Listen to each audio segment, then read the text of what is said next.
Have either of you guys, you're in it by the way, seen the last episode of Dragon Ball Super? No. Have you at least heard of it? No. All right. All right, let's get this over with. This arc, it's done. All right, this episode 46 of Dragon Ball Super finishes the arc. Let's go over all of the exciting things that happened in this episode. This episode actually, all right, I started that off very negatively, at least my attitude, but it wasn't, you guys know how I feel about the arc. It's just a big who gives a fuck to me. You guys might have enjoyed it. This episode pretty much picked up where we left off. Goku and Vegeta were fighting. The fight was actually decent. Animated wise, not so much. It wasn't bad, but they did a lot of cutaways to the little ejaculation explosions in the sky, you know what I mean? Like the boom, boom, boom things. Those are cool in moderation, but it just felt a little lazy to me. It wasn't a bad episode. I actually kind of enjoyed the episode. They actually kind of made it interesting, and they had certain moments that actually made me chuckle, some moments that made me like, okay, that was actually kind of cool, blah, blah, blah. So, you know, the fight's going, Vegeta's fading away. He sucks on a pacifier. He's not aware it's a pacifier. The pacifier is the thing that was on the old dude's neck that apparently, the thing that was used the key to the seal of the superhuman water was a pacifier thingy. Vegeta had to suck on that because it like slowed down him fading away. And throughout the entire episode, Vegeta was like conflicted because, you know, he wants Goku to win so he could not die, but at the same time he really didn't want Goku to win because he's like, you know, I can't bear to see myself lose sort of thing. So this whole thing, he's like cheering for the other Vegeta, then he's cheering for the other Goku. It was actually pretty entertaining. I enjoyed it. Yeah, and then long story short, Goku comes to the conclusion that, you know, oh, I'm gonna have to transform to, you know, take this guy out. Goku goes Super Saiyan Blue, then Vegeta's like, oh, so you're going all out, and lo and behold, this Vegeta can also go Super Saiyan Blue because he has all the powers that Vegeta had, so he's like a legit copy of Vegeta. So that's actually a pretty cool, that superhuman water is actually pretty dangerous when you think about it. Like, if you imagine it, if it was more, I don't know if I'm gonna call it canon or non-canon. To me, it's filler, but you know, that's just to me, because I doubt they're gonna make a manga adaptation of this, which is why I deem it filler. There's some people who are like, the manga goes off of the anime, so it's not filler. Okay, but you can still have filler. Like, those slice of days and stuff like that, they're just filling in the blanks. They're just, you know, they're filler, okay? All right, long story short, Superhuman Water, the concept was decent, but I think just because Toei announced the whole Trunks thing ahead of time, we all were kind of looking forward to something else, and we knew that there was gonna be something else that's gonna happen, so it just kind of took away a little bit from this arc. It didn't make it terrible, but yeah, so they go Super Saiyan Blue, they're both Super Saiyan Blue, they're fighting, they find out that the core of the superhuman water, if that's destroyed, it'll weaken all of the multiples things or whatever, the jelly people. So Vegeta would get weaker if they destroyed the core. Trunks and them go out to find it. They don't find it, but then they do find it, and then it chases them because their blasts are ineffective against them. It's chasing them, and then Jacko trips on a rock or something, and then it ignores Jacko and runs by him because it's like he's too weak. It was kind of fun. It was a humorous little thing. The episode wasn't bad, but just the arc as a whole, since I didn't really love it, it was...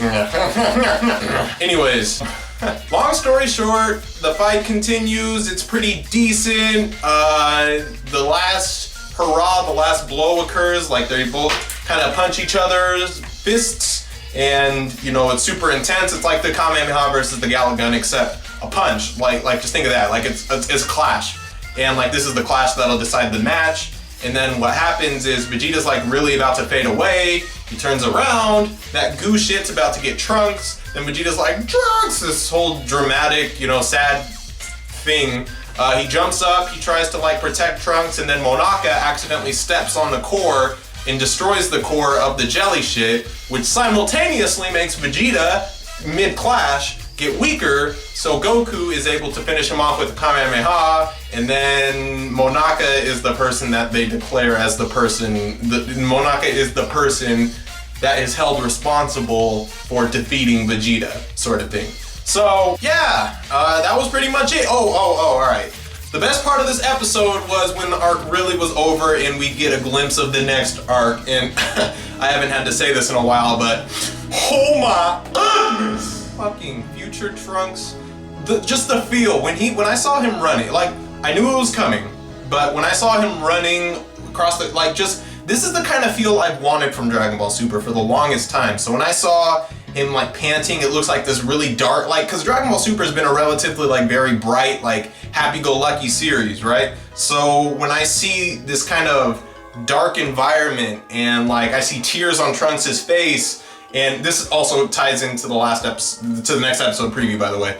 The tears on his face, and then, you know, it just, he looks distraught. Like, I needed some like dark actual intensity in this series. We haven't had, I don't think, any of that. Like, even when Frieza was there, it's partly because of the movie, but you know, nobody really felt pressured when you have Beerus and Whis chilling on the sidelines. You have Goku, Vegeta, who are both, you know, at any time could team up and beat Frieza, so you didn't feel nervous. But so this next arc has a lot of potential in actually being a, I guess, thought-provoking and like emotional arc if they do it right, and I think they will. I have very high hopes and good feelings about this arc, but I guess we gonna have to wait and see. Whew. So now that this shit arc is out of the way my reviews work is, you know, some people on YouTube who do reviews, they really give a fuck, and that's great. More power to them. I only give a fuck as much as the episode makes me give a fuck. So if there's a really boring, shitty episode that I find boring and shitty, my review might be a couple days late. Does that make me an awful reviewer? Probably. Do I care?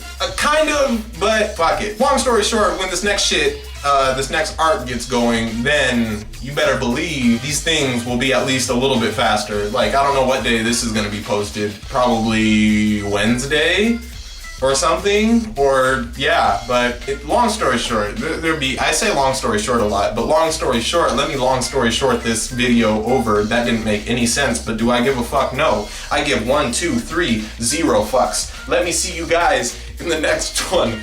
Outro stuff. Follow me on social media. There's a like button, press it. There's a subscribe button, also press it. Share my other good stuff around. If you want to share this one around, go ahead, but you know, share the good stuff too. If you guys think anything's long outro, I'm just gonna end the video now. Thank you so much for watching. I'll see you guys in the next one. Oh yeah, hold on. My name is Deion, I'm known as SeeReax on YouTube. I normally say that like earlier, but now, do I still do a WUAH? Like that my outro's WUAH, that thing that you get, I gotta like swing my head to WUAH. Okay.